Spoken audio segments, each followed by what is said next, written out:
Two domains are connected, trusted, linked, sharing access.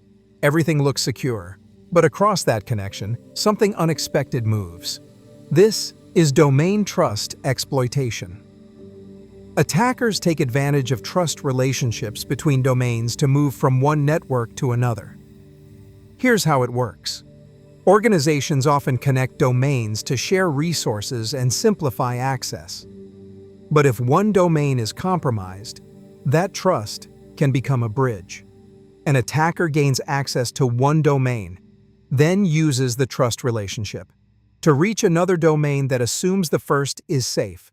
No extra login needed, no obvious break-in, just trust being reused. Step by step, they expand their reach, from a smaller network to a more valuable one. Attackers love this, because trust is often assumed, not continuously verified.